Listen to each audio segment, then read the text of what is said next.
Golkar ditelikung Gerindra atau barter jatah ketua MPR dengan kursi menteri. Ini faktanya. Sebagai parpol pemenang kedua setelah PDIP, Golkar memiliki tradisi menguasai kursi ketua MPR usai Puan Maharani dari PDIP terpilih menjadi ketua DPR RI.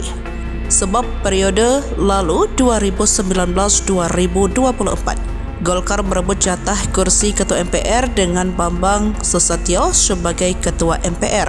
Namun dalam putusan kemarin, Ahmad Muzani dari Gerindra yang terpilih, parpol yang meraih suara ketiga setelah PDIP dan Golkar. Hal inilah yang memunculkan spekulasi jika Golkar ditelikung Gerindra atau sengaja mengalah karena ada isu barter. Partai Golkar akan dapat jatah 5 kursi menteri jika mau melepas kursi ketua MPR untuk Gerindra. Namun, Sekjen Partai Golkar Sarmuji dikutip Jumat 4 Oktober 2024 berkilah dan menegaskan urusan kursi menteri adalah keputusan mutlak Prabowo Subianto.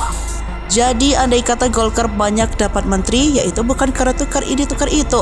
Tapi Pak Prabowo tahu betul banyak orang di Golkar dalam kategori zaken seperti dikehendaki Pak Prabowo. Orang yang dalam perjalanan karir politiknya ditempah dalam teknokrasi, tutur Sarmuji. Sementara itu, Rasel Mariam, perwakilan dari Gerindra menyatakan, Ahmad Muzani terpilih karena melalui lobby-lobby dan komunikasi, tidak ada kepentingan apalagi barter dan lainnya. Diketahui Ahmad Muzani dari Gerindra terpilih menjadi ketua MPR RI, sementara wakil ketua yakni Bambang PDIP, Kahar Muzakir Golkar, Lestari Murdijat Nasdem, Rusdi Kirana PKB, Hidayat Nur Wahid PKS, Edi Suparno PAN, dan Absandra M. Akbar Supratman DPD.